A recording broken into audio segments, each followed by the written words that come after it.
જય શ્રી કૃષ્ણ. મિત્રો, આજે મારે વાત કરવી છે લડ્ડુ ગોપાલ વિશે. જેની હાલમાં બજારમાં સિલિકોનના લડ્ડુ ગોપાલજી જે છે એ આવ્યા છે અને લોકો એક બાળકની જેમ તેને પોતાની સાથે જગ્યાએ જગ્યાએ જઈને ફરી રહ્યા છે, તેને રમાડી રહ્યા છે, તેના વાળ કપાવી રહ્યા છે, તેને ડોક્ટર પાસે બતાવી રહ્યા છે, તેના સાથે સુવડાવી રહ્યા છે. તો મિત્રો, એના વિશે જ વાત કરી છે કે આપણા શાસ્ત્રો અને આપણા સંતો શું કહે છે તેના વિશે, અને ખરેખર શું આ વસ્તુ યોગ્ય છે કે નથી તેની આખી વાત આપણા વિડીયોમાં કરવાની છે. તો વિડીયોમાં લાસ્ટ સુધી બનેલા રહેજો, કેમ કે તમને આખી આપણે આ પૂરી વાત જાણવાની છે. વિડીયો શરૂ કરીએ પહેલા આપણે જોઈએ કે મિત્રો, લોકો લડ્ડુ ગોપાલને એટલે કે શ્રી કૃષ્ણ ભગવાનની સાથે કેવું કેવું કરતા હોય છે.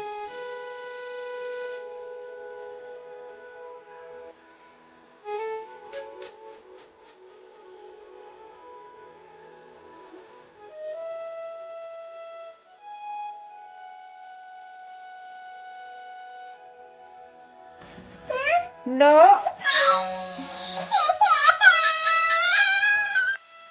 આપણે જોયું કે ભગવાનની એ ફ્રીજમાં મૂકી દે છે, ભગવાનને એક રમકડાની જેમ હેરાન કરે છે, ભગવાનને રમકડાની જેમ રડાવે છે. એક રમકડું, અરે યાર, શ્રી કૃષ્ણ ભગવાન રમકડું છે?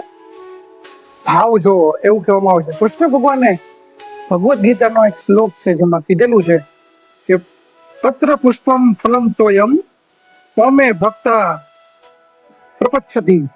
શ્રી કૃષ્ણ ભગવાને કીધું છે કે ભક્તના ભાવથી ધરેલું એક ફૂલ, ભક્તે ભાવથી ધરેલું એક ફળ અને મને ચડાવેલ એક જળ, આ બધું જ જે મને ભાવથી ચડાવે છે તે હું સ્વીકારું છું, એનાથી હું આનંદિત થાઉં છું.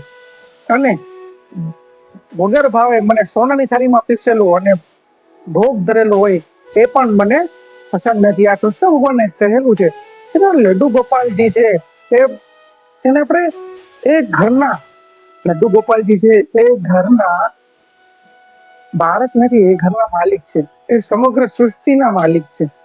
તો આપણે એની સાથે એ રીતે વર્તન કરવું જોઈએ. આપણે એને કોઈ બી વસ્તુમાં ભાવ રહેલો છે, ભાવ જરૂરી છે, પણ આપણે આ ભાવને શું કરીએ છીએ, ભાવ શું કરે છે, આપણે જોઈએ કે સંતો આ વિશે શું કહે છે.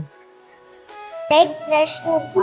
बहुत लोग लड्डू गोपाल को अपना बना के कहीं ले जाते हैं और बिना नहाए लोग छू लेते हैं। तो हम लोग में तो वो नहीं मानते हैं, तो ये सही है? नहीं सही है। ठाकुर जी को ठाकुर जी की तरह रखना चाहिए। भले बाल भाव है पर उनको ठाकुर जी की तरह, भगवान की तरह उनको रखना चाहिए। पवित्र होकर के भगवान का स्पर्श करना चाहिए, पवित्र होकर भगवान की सेवा करनी चाहिए। ऐसे नहीं कि जहाँ तहाँ लिए डोले, ऐसे नहीं। उनको एक स्थान पर उनको सम्मान पूर्वक अगर ले भी चले तो दर्शन आदि कराने के लिए ऐसी भावना करे कि प्रभु को वन विहार कराने जा रहे हैं, लेकिन स्वयं पवित्र होकर, अपवित्र दशा में नहीं, अपवित्र वस्त्र नहीं, पवित्र भाव से करना चाहिए। वो लोग गलत हैं जो अपवित्र होकर भगवान को छूते हैं, अपवित्र होकर भगवान को लेके डोलते हैं। अक्सर लड्डू गोपाल जब खंडित हो जाते हैं तो लोग पेड़ की जड़ में, किसी जल में या कहीं पर फेंक आते हैं। एक तरफ तो आप उन्हें पुत्र समान लाला मान करके सेवा कर रहे हो, आपके बच्चे को चोट लगती है तो क्या आप कहीं फेंक कर आ जाते हो? ऐसा हमें नहीं करना चाहिए। श्री लड्डू गोपाल भगवान के उस हाथ का, उस पैर का उपचार कराना चाहिए जो कि आसानी से हो जाता है, और उसके बाद पुनः उनकी ऐसी ही सेवा करनी चाहिए जैसी हम पहले करते हैं।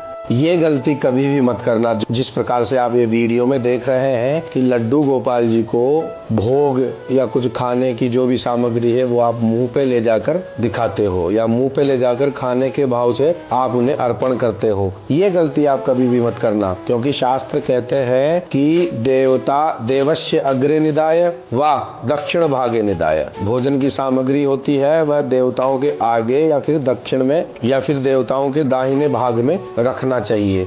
ऐसे ले जाकर इस प्रकार से नहीं, क्योंकि देवता गंध रूप से ही भोजन ग्रहण करते हैं। भोजन की सुगंध गंध रूप से ही वो ग्रहण कर लेते हैं। इसलिए कभी भी इस प्रकार से मुंह पे स्पर्श करना भोजन का, प्रसाद का, ये જેમ સંતોએ કીધું કે તમે ભાવ જે છે, ભક્તિનો ભાવ હોવો જરૂરી છે, ભાવ ભક્તિનો છે, પણ શું આપણા ભાવને આપણે વિડીયોમાં દેખાડવો છે, લાઈક મેળવવા માટે આપણે ભગવાનની ભક્તિ કરવી છે, કે દેખાદેખીમાં ભગવાનની ભક્તિ કરવી છે? શું ખરેખર ભક્તિ છે? આપણા શાસ્ત્રોમાં શું કહેવાયું છે? આપણા શાસ્ત્રોમાં જે વિગ્રહ છે, જે ભગવાન જે છે, જે મૂર્તિ, એ કેની માન્ય રખાય છે? પથ્થરની, ધાતુની, અષ્ટધાતુની, પંચધાતુની, સોનાની, ચાંદીની, લાકડાની, માટીની, આટલી વસ્તુની જે મૂર્તિ છે એને આપણે જે કહેવાય એ આપણા શાસ્ત્રોકીય રીતે એને પૂજનીય અને એને માન્ય ગણાય છે. ત્યારે સિલિકોન, રબર, આ બધી મૂર્તિ જે છે એ ખરેખર માન્ય નથી. આને આપણા શાસ્ત્રોમાં કે સ્થાન આપવામાં આવેલ નથી. કેમ કે જો આપણે આ જ રીતે આપણે આગળ વધશું તો એકવાર આ ભક્તિ જે છે આપણી, એ ભક્તિ એ બજારમાં પરિવર્તિત થઈ જશે ને. આ દેખાદેખી જે છે એ એક રીતે બજારનું એક ચલણ બની જશે. એકે લીધું, બીજા લીધું, ત્રીજે લીધું, એક બજાર બની જશે.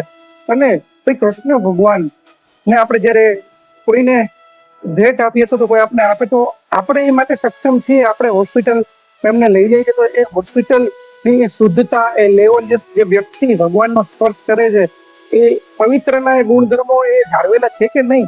આપણે જે બેડ ઉપર સૂઈએ છીએ ત્યાં ભગવાનને સુવડાવીએ છીએ તો સ્વચ્છતા જે છે એનું ધ્યાન રાખવામાં આવે છે કે નહીં? તો મિત્રો, ભગવાનની ભક્તિ એ ભાવથી કરવાની વસ્તુ છે.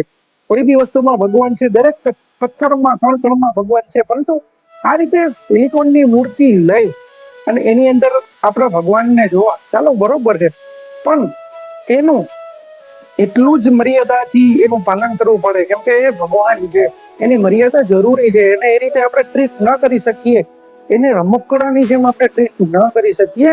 એ આપણું ખરેખર એ એમનો ભાવ કરતા અપમાન વધારે લાગે. આપણે લાઇક્સ ને વ્યૂઝ મેળવવા માટે ભગવાન સાથે કોઈ પણ જાતનો આ રીતનો વ્યવહાર એ તમને કેટલો યોગ્ય લાગે છે? મિત્રો, ફક્ત દેખાવ ભક્તિ ના હોઈ શકે. ફક્ત દેખાવ ભક્તિ ના શકે. કેમ કે આપણું મુખ્ય કાર્ય તો ભક્તિ અને ધ્યાન છે. લડ્ડુ ગોપાલ જે છે, જે વિગ્રહ છે, એ તમે ધાતુનો લેવો, માટીનો લેવો, બરોબર, ભગવાન જોઈએ છે ને એ ભાવ જોઈએ છે. આપણું પ્રદર્શન નહીં. આપણે જે પ્રદર્શન કરી રહ્યા છીએ ને એ નહીં. ભક્તિ એ ટ્રેન્ડ નથી. ભક્તિ જે છે એ ટ્રેન્ડ નથી, એ ટ્રેડિશન છે. વ્યૂ લાઈક જરૂરી નથી. ભાવ, ભગવાન પ્રત્યેનું સમર્પણ આપણે જરૂરી છે. મિત્રો, આશા રાખું છું કે આ વિડીયો પરથી આપને માહિતી મળી હશે કે એકચ્યુઅલમાં જે ભગવાનનો જે ભાવ છે એ જરૂરી છે કે આ રીતના સિલિકોનને અને લઈ અને આપણે ભગવાનનો ખરેખર આદર કરી રહ્યા છીએ કે અપમાન, એ આપ જ વિચારજો. કોમેન્ટ કરીને જણાવજો કે આપનો વિચાર શું છે આ બાબતે. આપ શું કહેવા માંગો છો? કદાચ મારી વાત ઘણા લોકોના ગળે નહીં ઉતરતી હોય, ઘણા લોકોને કડવી લાગતી હશે, ઘણા લોકોને યોગ્ય લાગતી હશે, તો મને કોમેન્ટ કરીને જણાવજો કે મારી વાત યોગ્ય છે, ખોટી છે અથવા તો સાચી છે. ખાસ મને જણાવજો. ને વિડીયો જો તમને સારું લાગે તો દરેક લોકોને પહોંચાડજો અને કોમેન્ટમાં લખજો. જય શ્રી કૃષ્ણ. તો મળીશું આ વિડીયો સાથે. ત્યાં સુધી કરતા બજરંગ આપણને